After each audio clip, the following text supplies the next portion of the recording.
Sinamukele kuhleleleni enilithanda kakhulu. Namhlanje kuwasukasukele sivakashele endaweni yase-Free State, eVerda, la hlala khona phansi nomkhulu Khoza. Wacula kabanzi ngomsebenzi wakhe nokuthi ubalapha kanjani abantu. Nangumkhulu.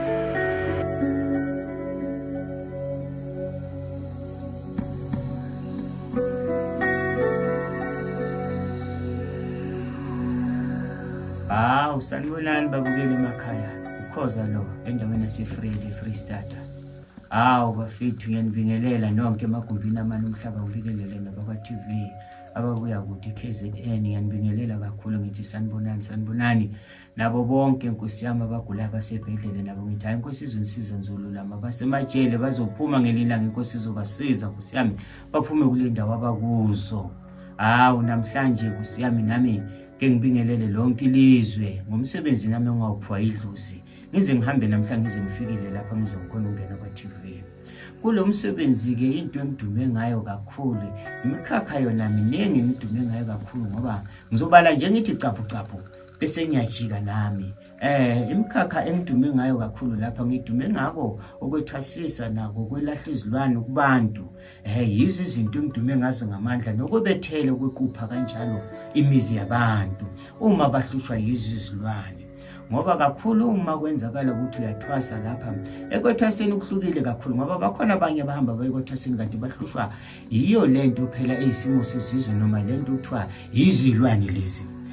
Ngoba lelwane nazo ziyakwazi ukukhuluma kube ngathi isimo sedluzi kungasili idluzi. Ifuna lento ukuthi uyihlabele ukwazi ukuthi ithole igazi kodwa ngomva kuba ithole igazi ilapho izokhipha khona umkhuba ke kutshengise ukuthi yona umkhuba unjani ukuthi lento akusiyi idluzi. Kakhulukazi abantu bayahamba bayokwethwasa base bafikile sokuhlatshiwe ke izimbuzi lapha sokulungiswa zonke izinto ngoba uma nihlaba kakhulu ngiyanicela nibocaphela inyongo yonke into nibuthezele ibohlala iduzo ngoba kulahleka kwayinyongo wazi ukuthi lo msebenzi kusuke songasekho futhi awusabalwa ukuthi ukhona lo msebenzi loyo. Ngisho noma uwenze ekhaya lo msebenzi into yokucala nje kumele ucaphele yinyongo kanye nalapho bengihlabela khona. Futhi ngaphambi kokuba uhlabe wenze yonke into kufanele ukuthi ngesinye isikhathi zonke izinto nibokucala bakithi nisheke nibone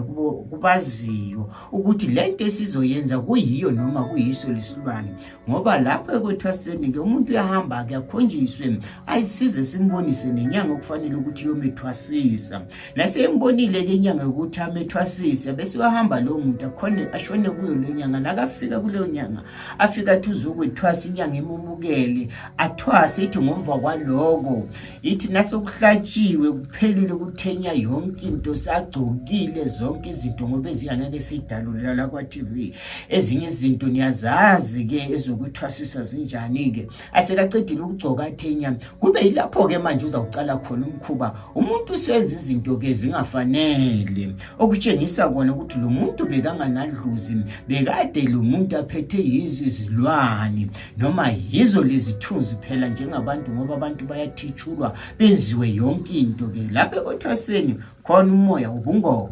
ukhona umoya ubulozi khona inzuzo yasemanzini. Yizi izinto ezibhoka kakhulu lapha ekwethwaseni ngoba abanye bakhona abawuthwaselayo umlozi kodwa kube umlozi lo phela otsitshizayo kuphinde kube umlozi okhulumayo khona lapha ezindlebeni njengalapha kithi nje ukuthi noma kuzokwenzeka izinto sesizwe khona lapha ezindlebeni nasokhuluma ukuthi kukhona manje osokufanele ukuthi sikwenze noma kukhona manje umuntu ozayo uza ngokuthile. Kunjalo ke ekwethwaseni abese uyahamba kumuntu aze kufikele isikhathi sokuthi aphothule umsebenzi kodwa ukuphothuleni komsebenzi wakhona kufanele nakhona izinto zibone umnikazi womsebenzi ngoba kakhulukazi uma kuba yithi inyanga esihamba sikhulumayo ukuthi kumele uthathe lokwenza lokhu leli dlozi lalo muntu logcina selingasakhuluma gcina abe nenkinga nasekhaya nasokwenzeka ngesinye isikhathi ukuthi ufanele lapha abantu noma bhula abantu ilapho ke indaba izosuka khona ke manje ukutshengisa ukuthi lo muntu bekanganalo idlozi ngoba uma uzohamba idlozi kumele ukhombe yonke into nokuthi nawuphuma inkomo yakho yeshoba ufanele ibe njani, imbuzi yakho yokuphuma ufanele ibe njani, yonke into kumele icocwe idlozi. Wena nawufika enyangeni ufika soyitshela kuphela ukuthi idlozi lapha lingikhombisile ukuthi ngize nesikhathi ozosihlala. Idlozi liyakukhombisa ukuthi ufanele uhlale isikhathi esingakanani ekwethwasini bese uyajika. Hayi ukuthi umuntu ayohlala iminyaka lokahleli kodwa nabuya lapho nakhona umsebenzi awukho, bagcina manje sebenza into ezingalunganga, bagcina manje sebahamba nje bathengisa nje etradini ngayo le ndaba, ngoba umsebenzi wedlozi ufanele ukuthi uhloniphe futhi ulandelele esikhathini esiningi kakhulu. Enye into futhi lapha engithanda ukukhuluma ngayo kakhulu, uma kwenzakala ukuthi umuntu bafethu nibobheka ningabohamba ningena yonke indawo, ngiyazi ukuthi ngesikhathi nisuke nicakekile nani niphethwe yinkinga emakhaya, kodwa ningahambi ningena yonke indawo, ngoba angeke ungene kumuntu ombonayo ukuthi kwayena kananhlanhla athi uzovulela wena inhlanhla, umbona kwayena ukuthi ulinde yona leyo mali leyo wena oza ngayo othi uzobhula ngayo na uphuma uyayithatha uyisesitolo. Lo muntu akananhlanhla loyo. Ngicela nibheke kakhulu bafethu, ningahambi ningena nje yonke indawo, ngoba futhi enye into lapha engithanda ukukhuluma ukuthi uma nihamba nolahla izilwane, lento yokuthi nithathe izinkukhu, nithathiswe izinkukhu lapha nihambe nazo izinkukhu niyogezwe emfuleni, lezi zinto yiko esikhathini esiningi zihamba sihlupha abantu noma zivalela abantu inhlanhla zabo ukuthi sigcine zingakhanyi, ngoba niyazi ukuthi yonke into ehlatshelwayo ngesikhathi usuke wenza isivumelwano phela nalento ekuwe ukuthi nayi ngiyahlabela manje ngiyayivumela ukuthi lesi sithunzi sikimi akube yiso manje singibusayo impilo yami yonke. Ingakugcineni niyojika besini yakhala nithi hayi izinyanga zisebenzanga kahle, ngoba ngesikhathi kwalezo nkukhu lezo enithathayo enihamba ngazo nizisa khona ukuthi bayonilahla egangeni benze konke, ngicina ningaziboni ukuthi lezo nkukhu zihambe zaphelela kuphi, ngoba uma umuntu anesilwane nakhona fanele simcheke simbone, ngoba kakhulu into esemandla kakhulu manje esebhukayo kakhulu basuke bavusa abantu abalele emathuneni basebenze ngabo, bajike futhi babathebule banithebule kwanina babe sebakwazi ukuthi basebenze ngethunzini. Ingakho kukhulunywa ngalento yesimo sebhoko ukuthi kakhulu ibhoko yizo izinto ezihluphayo kakhulu emakhaya ngaso sonke isikhathi, ngoba lento uma unayo noma lento nayikungenile noma nayiseduze kwakho izinto zakho zonke ziyavaleka, yikho into yakho ekhanyayo. Ungaba nezimoto ekhaya ziyaphuka, uthi ube nabantwana abalahlekelwa umsebenzi abaganile bayabuya, ngoba lento yafakwa kwathiwa izomosa lonke leli khaya, ube nempahla impahla iyaphuka, uthi ube nemali uyibekile imali endlini lapha sina iyalahleka ungazi ukuthi imali ilahlwa yini kwenza. Yiso ke lesipoko, yizo ipoko lezo kufanele ukuthi zihambe bese ziyadilizwa kubantu ke. Ipoko ke bakithi azidilizwa ngenkukhu, ipoko zinemakhambo akhona okufanele ukuthi uhambe uyodiliza ngazo, kufanele noma sosidilizile size sizokutshela ukuthi manje naso sibone sesiyaphuma manje sesihamba sibuyela lapho sibuya khona, uzokwazi ukuthi uboneke manje into zakho zikhanye. Lapho ke manje okufanele una uqeda ukudizwa lesipoko nasesihambile ubuye ungitshele ukuthi hayi nisibonile sihambile isipoko ke, lapho siyocala sithi sivula khona lento isimo senhlanhla sivulela zona ke manje sikwazi ukukunika izinto zenhlanhla, ngoba uma sikunika into zenhlanhla unalesipoko ayikho into yakho elungayo, yonke into yakho Nkosi yami ifana nento ihambe iphelele phansi.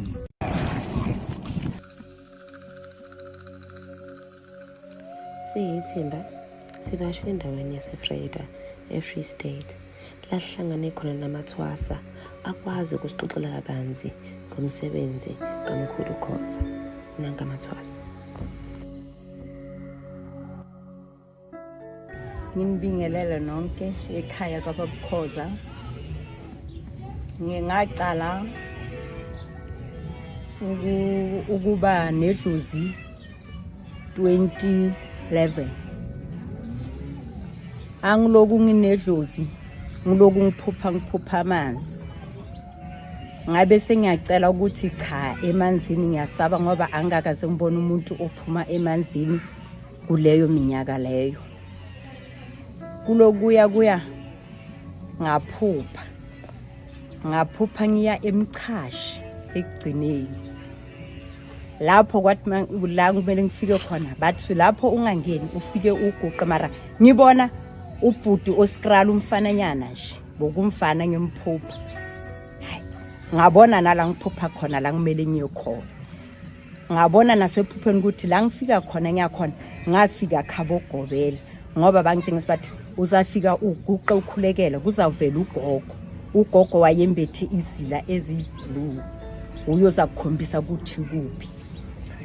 angilandelela iphupha hayi ngabe sokuvulwa ama flag eSociety umama anameme wonke ama society akuna kwaqulwa ngabe sokungena enye society bathi amakheke mangiloku ngibukile lapho mangithi ngambona ngathi nangilokudo ngamphupha ngabuza inyanga nabathi hayi abazi umama ana wathi yebo inyanga ngathi uye lo ngamphupha ngabona ukuthi mina ngikuye ngihluthwa idluzi kwaya ngiloku ngilungisa izinto kancane kwayenzwa umsebenzi kasisi wakhe entabeni kaMalinya ngaya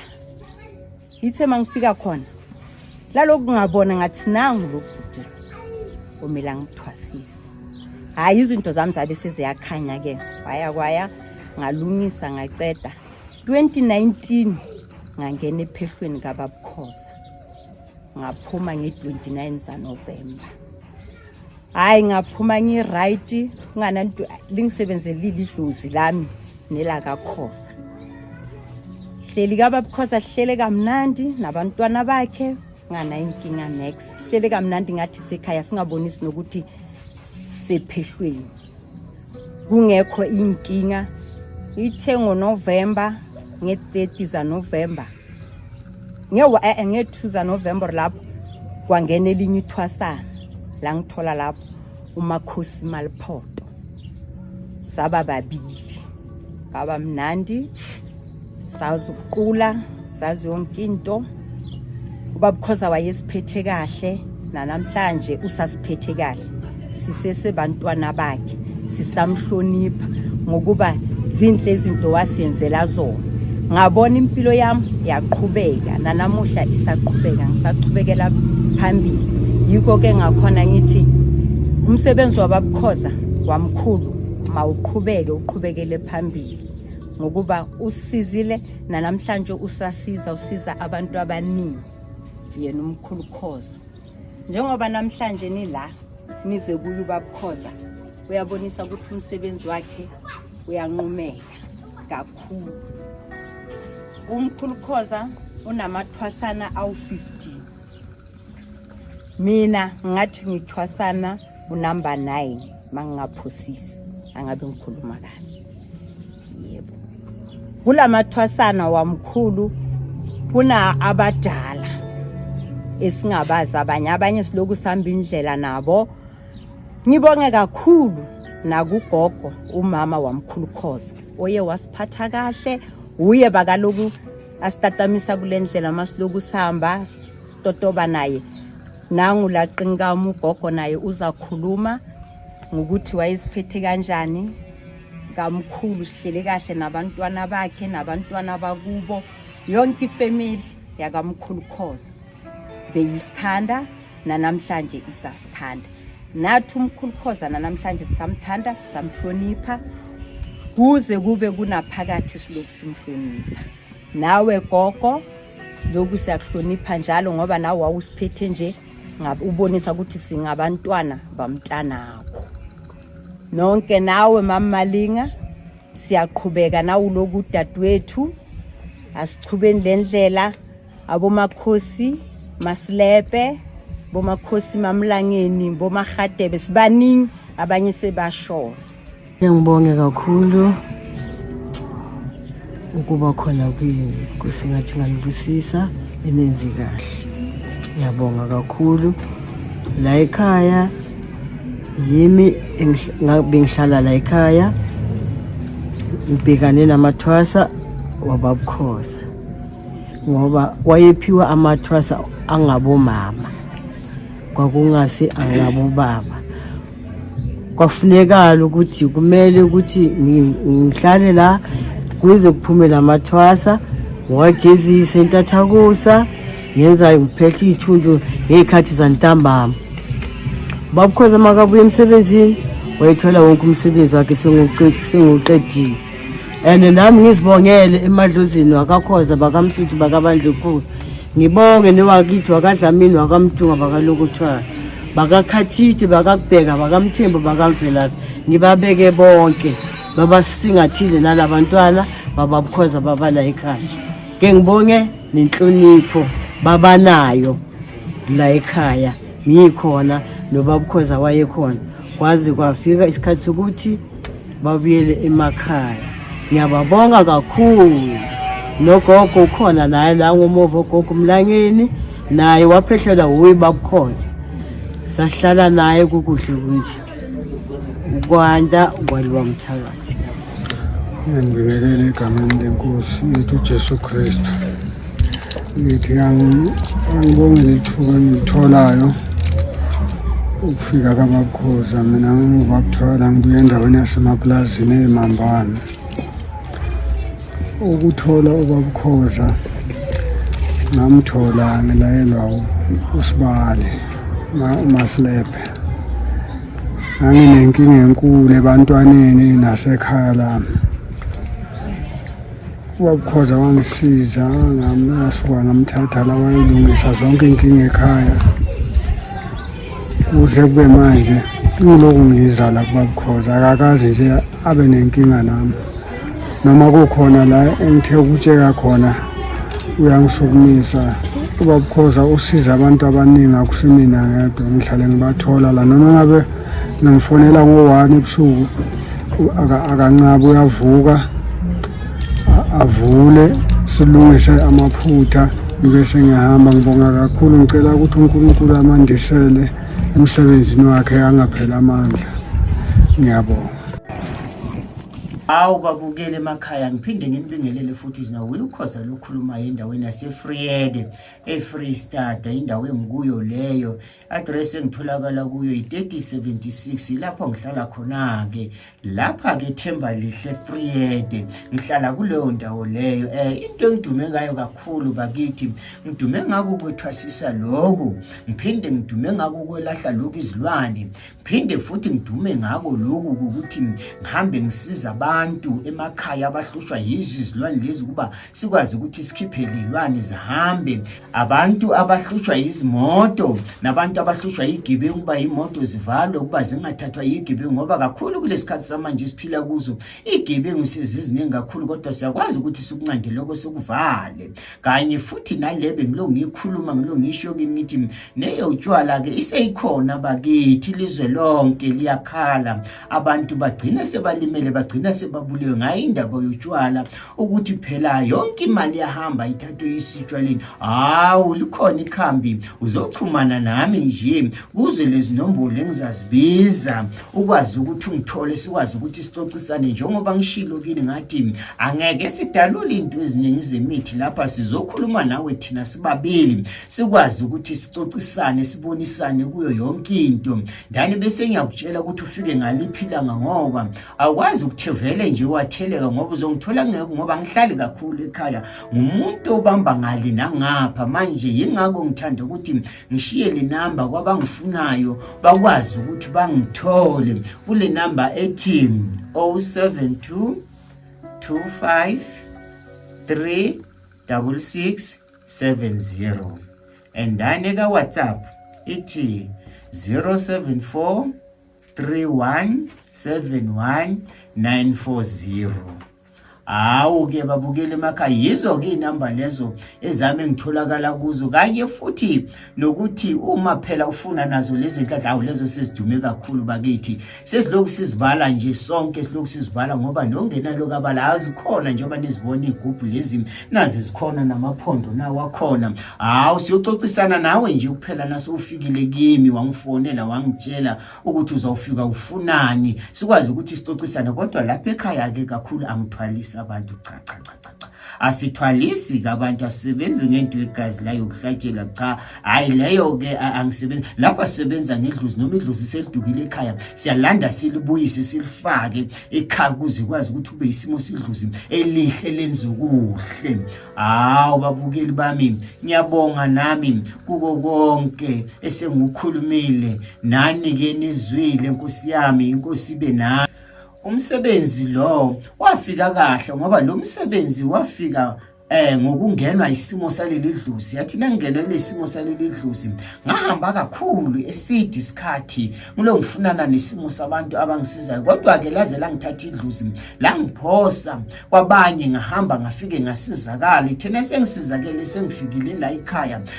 ngafike ngahlala lafike futhi idlusi lafike lakhuluma nami yathi nalikhuluma nami idlusi langithatha langiphosa endaweni yasePitetifu lapho ngathola khona ukuthi nami namhlanje ngikhona ukuthi ngisimame Nkosi yami njengoba ngisimeme nje uba thina ngifike endaweni yasePitetifu la ngilayela indawo engiyakuyo nesibongolisa kancumalo ngahamba njalo ngafika ePitetifu la ngaloshona ngabo passport thina ngafike ngahlola sinangenza konke Nkosi yami wasukuma uncumalo wangenzela yonke into wangibambisa lapha nalapha walungisa lonke lelidlozi beliselemuva yonke into yami yalunga yakhanya uba ningibona namhlanje nami ngisimeme nje nami ngabhadara ngoba ngeke uzudume nje ungazange wabhadala kufanele ukuthi ubhadale khona uzuduma ukuthi mingakhe wena imfulo iwelile osofuna ukuthi na uvuke kuseni uvuke nje usudumile mangakhe amathafu wakhuphukile bhadala uzokwazi ukuthi into zakho zilunge zonke zikhanye